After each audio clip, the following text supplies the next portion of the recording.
성매수 스캔들로 미 의회 윤리위 조사를 받아오던 맷 게이츠 미 법무장관 후보자가 전격 사퇴했습니다. 트럼프 당선인 내각의 첫 낙마입니다. 예상을 뛰어넘는 인선으로 화제와 논란이 끊이지 않고 있는 트럼프 2기 내각. 트럼프의 구상은 무엇인지 들여다봅니다. 도널드 트럼프 미국 대통령이 당선된 지 이제 보름 정도 됐습니다. 이 보름 짧은 기간인데 차기 내각의 인선도 속속 발표가 되고 있습니다. 아무래도 트럼프의 정책 방향을 엿볼 수 있는 부분이기 때문에 우리도 관심이 큰데요. 어떤 사람들인지 또 트럼프는 어떤 생각으로 인선을 하고 있는지 워싱턴 정가를 속속들이 알고 계신 우리 폴공 루거센터의 선임연구원 다시 모셨습니다. 안녕하세요. 안녕하세요. 네. 굉장히 빠른 속도로 진행이 되고 있는 것 같아요. 전에 바이든이나 오바마 때랑 비교해서도 훨씬 더 빠른 속도로 인선이 초스피드로 진행이 되고 있는데 어떤가요? 보름이 지난 이 상태 내각 24명 중에 15명을 발표한 상태입니다. 바이든, 오바마 대통령과 비교하면 진짜 빠른 속도로 발표한 거거든요. 그분들은 15명 정도 발표하려면 거의 50일 정도 걸려가지고 비교하면 진짜 상당히 빠른 속도로 발표한 거죠. 사실 루비오 장관이라든지 왈츠 안보부 장관 그리고 노엄 주지사 같이 강경파 인사들 사실 이런 사람들은 예상은 가능했는데 그 이후에 나온 인사들이 좀 놀라웠거든요. 대표적으로 지금 법무장관 발탁 직후부터 성매수 의혹으로 굉장히 시끄러웠는데 결국 전격 사퇴를 하고요. 플로리다주 법무장관 출신의 새 인물로 교체가 됐어요. 맷 게이츠는 플로리다 정치인이거든요. 4선 하원 의원을 한 분인데 공화당 내에서도 좀 말썽을 많이 피우는 정치인이었었어요. 공화당 자기 당 원내 대표를 밀어냈는데 그걸 주도한 쿠데타를 일으킨 하원의원이었어요. 미성년자들랑 성관계, 뇌물도 있고 여러 가지가 있어가지고 지금 하원 윤리위에서 조사를 하고 있었어요. 근데 지금 조사 발표 앞두고 임명이 된 거고 그리고 임명되면서 이분이 사임을 했어요. 하원에서. 언젠가는 뉴욕타임스든지 월스트리트저널이든지 워싱턴 포스트에서 나올 거라고 다들 생각하고 있습니다. 보통은 인선을 할 때 내부적으로 신원조회도 좀 한 다음에 발표를 하는데 FBI가 뒷조사를 해야 되니까 공무원 사회에서 일하는 대통령의 어젠다를 조용히 반대하는 세력들을 딥스테이트라고 하는데 FBI에 많이 있다고 생각하고 CIA도 많이 또 자기한테 좀 망신스러운 뉴스도 리크한다고 생각하고 그런 게 많습니다. 대통령 당선인도 안 믿는, 못 믿는 FBI가 게이츠 뒷조사한다는 거는 그분한테는 이해하기 힘든 공화당 사람이 지금 FBI 국장인데도 자기 사람이 아니니까 자기 사람을 임명하려고 하겠죠. FBI 국장 자리 가지고도 좀 싸움이 클 것 같습니다. 또 비슷한 의혹을 받으면서 논란이 된 인물 국방부 장관 후보자가 있죠. 피트 헤그세스. 이분도 저는 처음 들어봤는데 유명한 분이에요? 저도 처음 들어봤습니다. 그래요?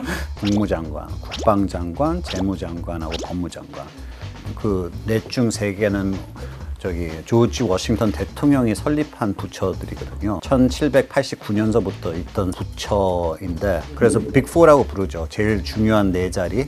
근데 저도 처음 듣는 사람이 됐다는 게 너무 신기했습니다. 소령 출신의 TV 호스트. 사실 장군이 미국 국방장관 발탁되는 경우가 되게 드뭅니다. 이 사람은 군 경험이 있는 게 되게 좋은 겁니다. 오히려. 근데 국방부라는 게 워낙 예산도 크고 인원수도 많고 직원들이 많아가지고 보통 국방장관 하는 사람들은 좀 CEO, 경력이 있는 사람들을 많이 발탁하거든요. 300만 명의 조직이니까 경력이 진짜 모자라다는 생각도 있고 그리고 2017년 성비위 의혹이 지금 뉴스에 많이 나오고 있거든요. 또 그분의 문신, 기독교 극단주의 크루세이드 문신들이 온몸에 있는 걸 보고 많은 사람들이 충격을 받았죠. 다음 국방장관이 좀 저런 생각을 갖고 있는 사람이구나. 딱 보면 아는 이름들이 없어가지고 계속 찾아보게 되거든요. 근데 유일하게 제가 알았던 게 로버트 케네디 주니어였어요. 케네디 대통령의 조카인 로버트 케네디 주니어는 거의 70된 변호사인데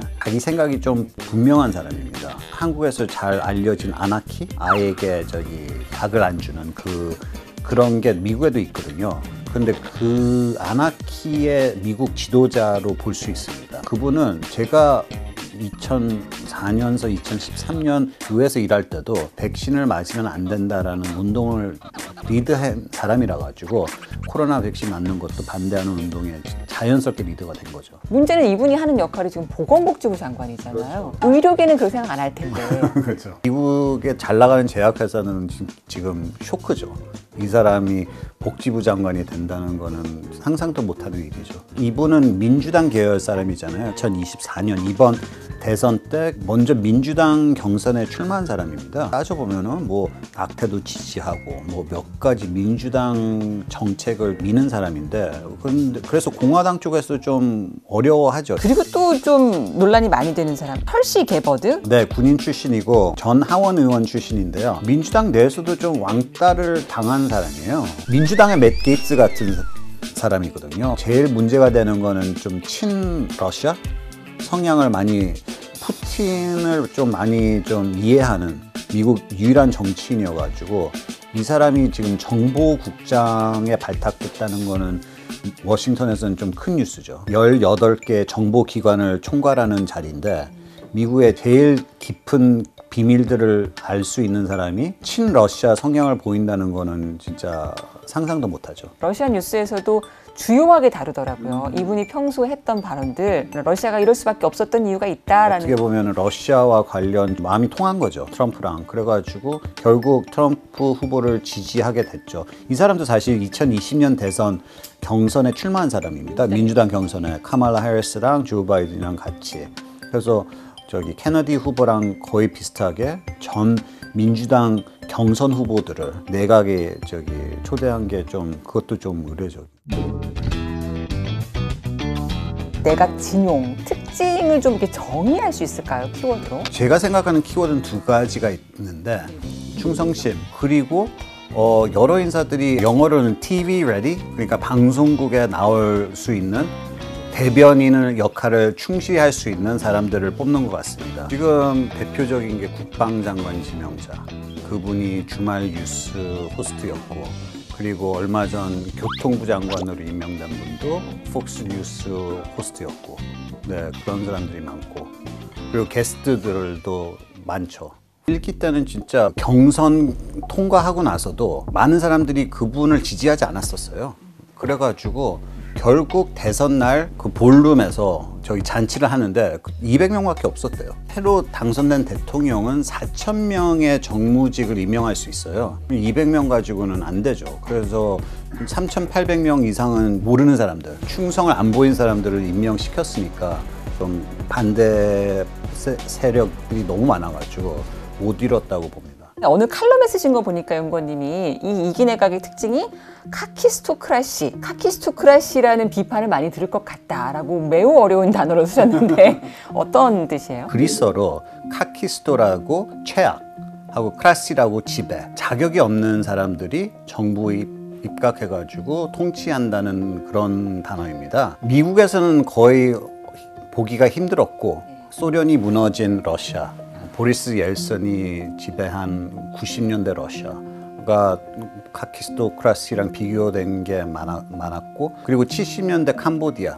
폴포시 독재자였을 때 그 시기를 카키스토크라시라고 많이 설명하죠. 지금 내각 15명 발표한 상태인데 그 중에서 진짜 하마평에 오른 사람은 2명밖에 안 돼요. 지금 워싱턴이 거의 매일같이 쇼크를 먹고 있죠. 20세기에는 진짜 뛰어난 인재들이 많이 들어왔어요. 좋은 월가 자리들, 뉴욕 변호사 자리를 그만두면서 이제 대통령이 원하면은 이제 4년 동안 자기 인생을 희생하면서 공무원 노릇을 했거든요. 미국에서는 그 세대를 와이즈맨이라고 해요.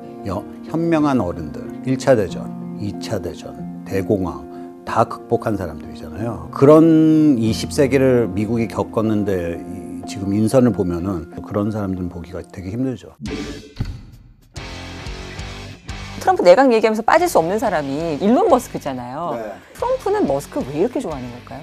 우선 일론 머스크는 자기 돈 2억 달러를 투자했잖아요. 선거 자금으로. 어마어마한 돈을 투자하고 끝까지 진짜 목숨을 걸고 선거운동을 했잖아요. 해리스가 이겼으면 진짜 테슬라든 스페이스X든 좀 큰 피해를 볼 수 있었는데 목숨을 걸고 지지를 한 거 보니까 그거 이제 좀 어느 정도 갚는 입장을 보여주는 것 같습니다. 트럼프 당선인은.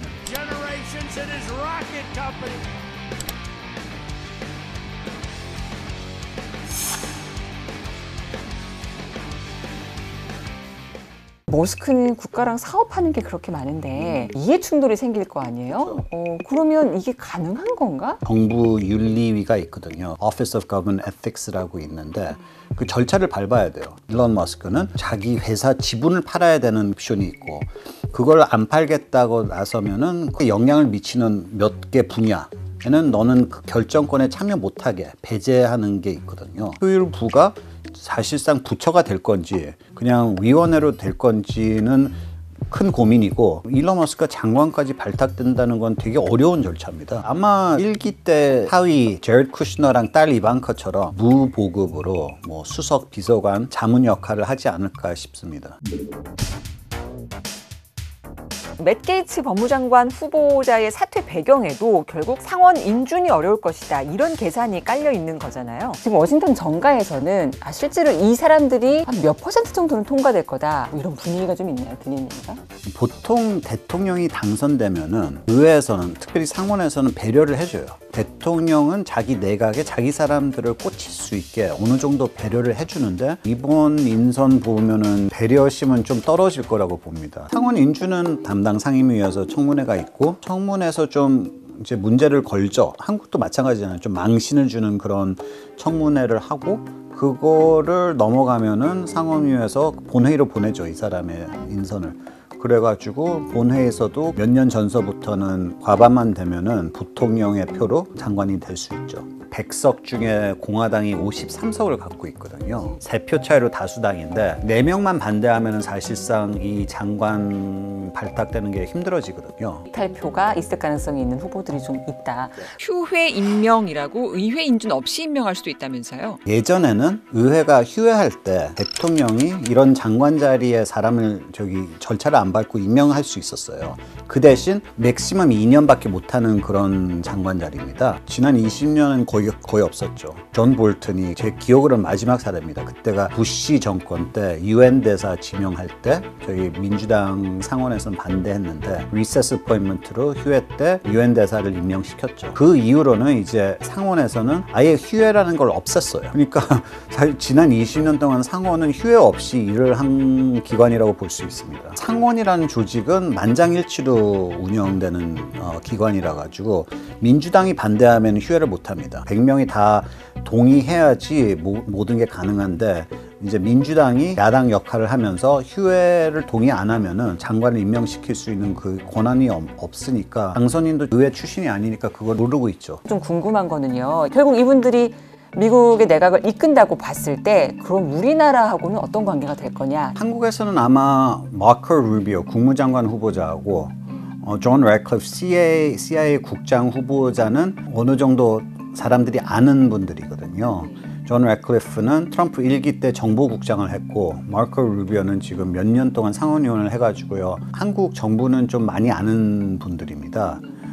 그 두 분하고는 접촉이 많겠죠. 문제는 사실 아까 말씀드린 것처럼 충성심을 보여준 사람들이잖아요. 분담금이든지 무역 적자든지 그거는 사실상 대통령이 되게 꽂혀 있는 이슈잖아요. 이거 마음을 못 바꾸는 이슈들이니까 이 사람들이 자기 장관직을 희생하면서 대통령으로 싸울 필요는 없잖아요. 그거는 어느 정도 한국 정부에서는 이해해야 될 것 같습니다. 일본은 사실상 자민당이 1956년부터 거의 집권을 유지해 왔지 않습니까? 정부가 바뀌어도 총리가 바뀌어도 상대하는 사람들은 거의 안 바뀌는 그런 구조니까. 그리고 또 큰 정책 변화가 없는 나라거든요. 미국하고 다르는데. 근데 한국은 진짜 정권 바뀔 때마다 좀 정책상 유턴하는 경우가 많고 사람들도 많이 바뀌고 그래가지고 진짜 몇 년 그 관계 유지가 되게 어려운 거죠. 새로 시작해야 되고 주미 대사관 위주로 사람들을 많이 만나고 다녀야죠. 오늘 말씀 감사하고 새로운 뉴스가 나오면 그때 한번 다시 모시고 말씀을 드릴게요. 네, 감사합니다.